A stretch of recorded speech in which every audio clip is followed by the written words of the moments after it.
Praise the Lord. हमारे बीच में pop and high priest गुलशन सिंह जी हैं, जिनका परमेश्वर ने सर में तेल डालकर अभिषेक किया। इनको राजा भी बनाया है। जैसे बाइबल में राजा दाऊद और राजा शाऊल को अभिषेक करके परमेश्वर ने उनको राजा बनाया था, ऐसे परमेश्वर ने इनको भी राजा बनाया है। और हमारे बीच में रेवरेंड दीपक थापा जी हैं। इनके बीच में आज परमेश्वर के कुछ वचन लेके आए हैं जो कॉन्वर्सेशन होगी। आइए हम इनके द्वारा सुनते हैं।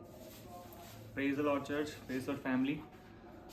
जैसा कि अब तक देखते हुए आ रहे हमारे वीडियोस, और इन वीडियोस में अब हमेशा ये देखते हुए आएंगे कि जो हमारे पॉप्सर हैं वो हमेशा एक ही बात पे ज़्यादा फोकस करते हैं कि यीशु मसीह का लहू और मांस हमें लेना चाहिए, हमें खाना चाहिए। तो आज हम फिर से जानेंगे पॉप्सर के द्वारा कि पॉप्सर क्यों इतना फोकस करते हैं, क्यों इतना जोर डालते हैं कि यीशु मसीह का लहू और मांस खाना चाहिए। तो आइए पॉप्सर से जानते हैं कि एग्जैक्टली उनका क्या उनके ऊपर व्यूज़ हैं और वो क्यों इतना फोकस करते हैं। पॉप्सर क्या बताना चाहेंगे आप इनको? हाँ, प्रेज द लॉर्ड। बाइबल में लिखा है कि यीशु मसीह कहता है जो मुझे खाएगा वही जिएगा, पर हम लोग यीशु मसीह को खाना नहीं चाहते। ये कोई नई बात नहीं है। देखो, बाइबल में लिखा है कि यीशु मसीह कहता है मेरे अंदर बोलने वाला मेरा पिता का आत्मा है।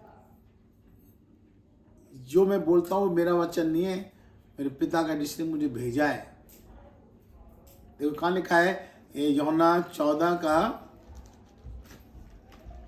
23-24 में लिखा है। यूहन्ना की सुसमाचार अध्याय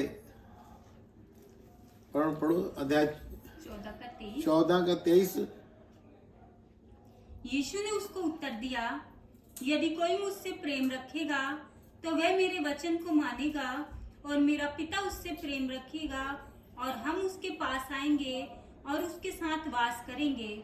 जो मुझसे प्रेम नहीं रखता वह मेरे वचन नहीं मानता, और जो वचन तुम सुनते हो वह मेरा नहीं वरन पिता का है जिसने मुझे भेजा। देखो, यहाँ पे प्रभु यीशु मसीह ने क्लियर कर दिया है, जो वो बोलता है वो पिता का वचन है। और प्रभु यीशु मसीह क्यों कहता है कि मुझे खाओ, क्यों कहता है जो मेरा मांस खाता है, मेरा लव पीता है, आनंद जीवन उसका, और उसको मैं आखिरी दिन जिला उठाऊंगा, जिंदा कर दूंगा। देखो, आप लोगों को बाइबल समझ नहीं आ रही है या क्या है। जो पुराना नियम है उसमें परमेश्वर जो भी बलि करवाता था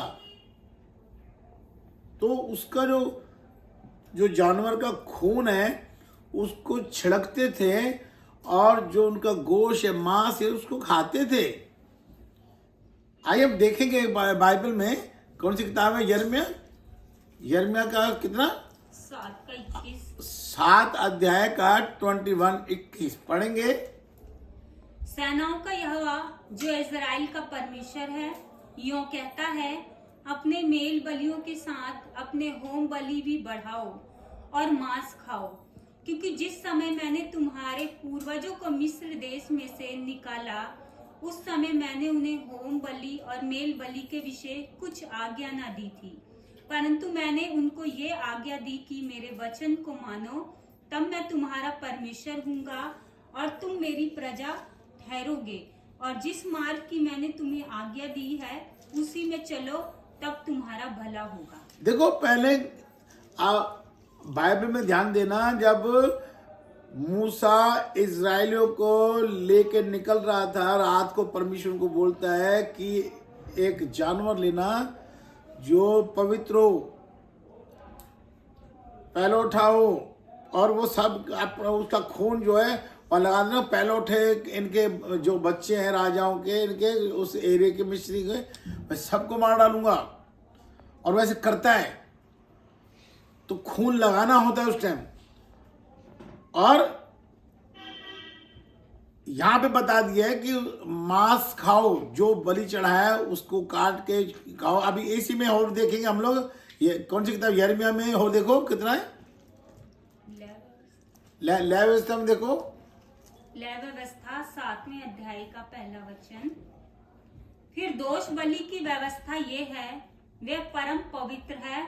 जिस स्थान पर होम बलि पशु का वध करते हैं उसी स्थान पर दोष बलि पशु भी बलि करें, और उसके लहू को याजक वेदी पर चारों ओर छिड़के। देखो यहाँ पे देखो, लहू जो है परमेश्वर की जो वेदी है वहां पे छिड़कना है जानवर का लहू, और वे उसमें की सब चर्बी को चढ़ाए, अर्थात उसकी मोटी पूंछ को, और जिस चर्बी से आंतड़ियां ढपी रहती हैं वह भी, और दोनों गुर्दे, और जो चर्बी उनके ऊपर और कमर के पास रहती है, और गुर्दे समेत कलेजे के ऊपर की झिल्ली, इन सबों को वह अलग करे, और याजक इन्हें वेदी पर यहोवा के लिए हवन करे, तब वे दोष बलि होगा।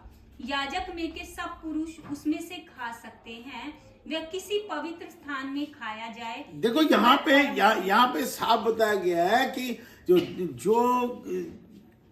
जो पाप बलि या वो जो पाप करने के लिए पाप के छुटकारे से जानवर को काटा जा रहा है उसका खून जो है वो छिड़कना है, और जो मांस है उसको खाना है। तब वहां पे वो लोग मानते थे, पर परमेश्वर ने अब ऐसा कर दिया नए नियम में कि जानवर की जगह अपना बेटा दे दिया, वध होने को बेटा दे दिया। ये सारी बलियां खत्म कर दी, पाप बलि दोष बलि खत्म कर दिया, सीधा प्रभु यीशु मसीह को खड़ा कर दिया। और प्रभु यीशु मसीह देखो, फिर अध्याय देखेंगे 6 का, यूहन्ना 6 का 56 पढ़ो, या 4 से पढ़ो। हाँ, जो मेरा मांस खाता है, जो मेरा लहू पीता है, अनंत जीवन उसका, और आखिरी दिन उसको मैं जिला उठाऊंगा। आगे पढ़ो। क्योंकि मेरा मांस वास्तव में खाने की वस्तु है, और मेरा लहू वास्तव में पीने की वस्तु है। जो मेरा मांस खाता और मेरा लहू पीता है वह मुझ में स्थिर बना रहता है, और मैं उसमें। जैसा जीवते पिता ने मुझे भेजा और मैं पिता के कारण जीवित हूँ, वैसा ही वह भी जो मुझे खाएगा मेरे कारण जीवित रहेगा। अभी देखो यीशु का जो खून है, परमेश्वर ने कहा था कि तुम जब कोई जानवर खाते हो काट के, तो उसका जो खून है, लहू है, वो नहीं पीना, क्योंकि उसके अंदर प्राण है। तो उसका लहू छिड़कते थे और मांस खाते थे। तो यहाँ पे यीशु का लहू छिड़कने के बजाय परमेश्वर ने बोल दिया यीशु का लहू पीना है। यीशु खून में प्राण है। अब यीशु का खून हमारे अंदर जाएगा तो हमारे अंदर यीशु के प्राण आएंगे और हम जीवित रहेंगे। इसी में लिखा है 2 कुरिन्थियों 13:5 पढ़ेंगे। देखो क्या लिखा है, 2 कुरिन्थियों 13:5।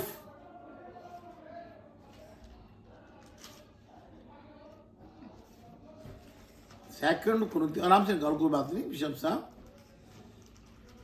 हाँ, 2 कुरिन्थियों 13:5 पढ़ो। अपने आप को परखो कि विश्वास में हो कि नहीं, अपने आप को जांचो, क्या तुम अपने विषय में यह नहीं जानते कि यीशु मसीह तुम में है, नहीं तो तुम जांच में निकम्मे निकले। अभी देखो, जब यीशु मसीह तुम्हारे अंदर नहीं है तो तुम जांच में निकम्मे ठहरोगे। अगर आप यीशु मसीह का खून पियोगे, उसका प्राण तुम्हारे अंदर आएगा। देखो बाइबल में लिखा है कि जो स्वर्ग से उतरा है स्वर्ग में वही चढ़ेगा। स्वर्ग में जाना आसान नहीं है, हर कोई नहीं जा सकता, सिर्फ यीशु मसीह स्वर्ग जाएगा। जो अब हम कहेंगे हम लोग कैसे जाएंगे, हम लोग नहीं जा सकते स्वर्ग। अगर जो हमारे अंदर यीशु मसीह है तो हमारी बॉडी जो है, जैसे हनोक को भी उठा लिया था, क्या पता कोई ऐसा हो जिसको बॉडी समझ उठा ले, क्योंकि यीशु मसीह अंदर होना चाहिए। और अगर आपकी बॉडी खत्म हो जाती है तो आपके प्राण है, यीशु मसीह ने क्रूस पे क्या छोड़ा था, उसने अपने प्राण छोड़े थे। जब उसका खून बह गया तो प्राण निकल गए उसके, तो वो प्राण उसके खून में। जानवर का खून नहीं पीना, क्योंकि वो जानवर के प्राण तुम्हारे अंदर आ जाएंगे तो जानवर जैसी हरकतें करोगे।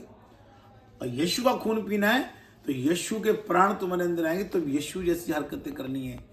उसने यीशु ने हरकत कौन सी की, उसने परमेश्वर का काम बढ़ाया। प्रभु यीशु मसीह ने कौन सी हरकत की, वो स्वर्ग गया। तो आपने इस तरह देखा कि हमारे जो पॉपसर हैं वो किस तरीके से उनके जो व्यूज़ हैं कि यीशु का लहू और मांस खाना चाहिए। आशा करते हैं कि आपको ये इस बार की वीडियो आपको समझ में आया हो। मिलते हैं आपसे नेक्स्ट वीडियो में। Praise the Lord. Praise the Lord.